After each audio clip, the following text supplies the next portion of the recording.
Minisita Mbezi w'abavubuka n'ensonga z'abaana ow'ekitiibwa Nakiwala Kiyingi avuddeyo n'ategeeza nga gavumenti bw'etaddewo enkola abasambi ba Uganda bonna abaawandisibwa era ne baweebwa layisensi okusambira mu liigi y'eggwanga y'ababinywera bwe banaayita okuweebwa ensimbi ezinaabayambako okwekulaakulanya. Ow'ekitiibwa Nakiwala ategeezezza nti abasambi bakuweebwa ensimbi okuva ku bukadde 5 paka ku bukadde 25 ze bayambeko okwejjambwavu. Enteekateeka era enkiiko zibadde zigenda mu maaso e Namboole wakati wa Uganda Premier League ekitwalibwa Minisitule y'ebyenjigiriza n'emizannyo ne Minisitule y'abavubuka n'ekikula ky'abantu gyenkiikirira ekiwayi eky'abavubuka n'abaana era nga 3 wiiki ejja tugenda kubeera nga tugulawo enteekateeka esookera ddala ng'abakiise bano bajja kujja ku Minisitule okulaba nti buli muzannyi abasukira ddala mu 3 abaweebwa layisensi za UPL basobola okufuna entandikwa y'ensimbi ezakazibwako Youth Livelihood Program basobole bonga abantu okweyimirizawo n'okwekulaakulanya obutalinda nti bwe ndifunayo omupiira lwe naasamba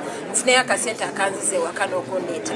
Twagala ebitone oba Katonda kye yawa abazannyi bano kibaviremu okwesiima era nabo babeere nga bannayuganda abalala mulaba n'omugato nomasa ono gundi eyo kamunye ya gundi enyonyi ya gundi kibula tujja kituukako omukama Gaimbezi.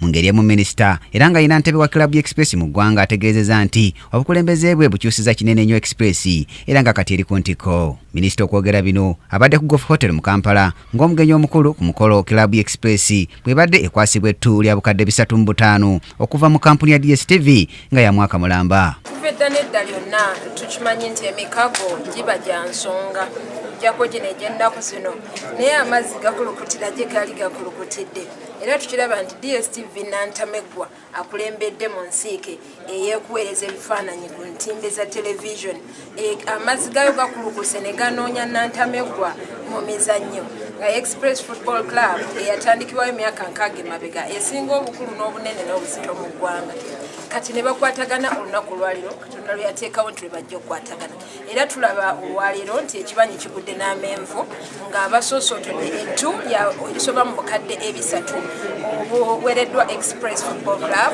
okwongera okuteeka amaanyi mu nteekateeka yaayo. Ensimbi obukadde 5 ze ziweereddwayo mu mpeke ng'endala zakozesebwa kutona amaka ga Express ag'ewankulukuku okugula emijoozi emipiira n'okulanga emipiira gya Express n'ebirala bingi. Okusinziira ku ssentebe wa kampuni ya DSTV mu ggwanga Stephen Musoke kino bakikoze nga beesigama ku bukulembeze ye bwayise obulungi obwa Nakiwala Kiyingi. Ffe twettanira nnyo okulaba nti tuteeka ebyemizannyo ku mutindo ogwa waggulu era bwe twatunudde mu Uganda yonna mu klabu za Uganda ne twesanga nti Express FC yeesaanira okubeera nga yeegatta ku DSTV okutandika okukulaakulanya.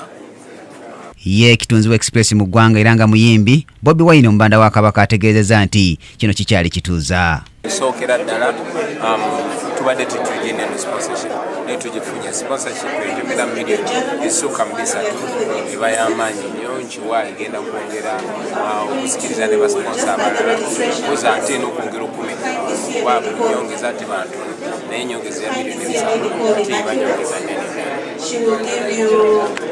Express FC yemu ku makirabu agabadde tegannafuna sponsor nga kati yegasse ku makirabu agafuna edda okuli Vipers FC ng'eno kampuni ya Hima Cement egiteekamu ensimbi, Bright Stars eteekebwamu Abalato Miliki n'endala nyingi. Era ku zino kuliko n'ez'ebitongole nga KCC FC, URA FC ne Police FC saako n'ez'amakampuni nga Sadolin FC eya Sadolin Paints, Bull FC eya kampuni ya Bull ne Jinja FC eya Jinja Secondary School. Brian Katende mnabya mizanyo Kingdom TV amalindirire.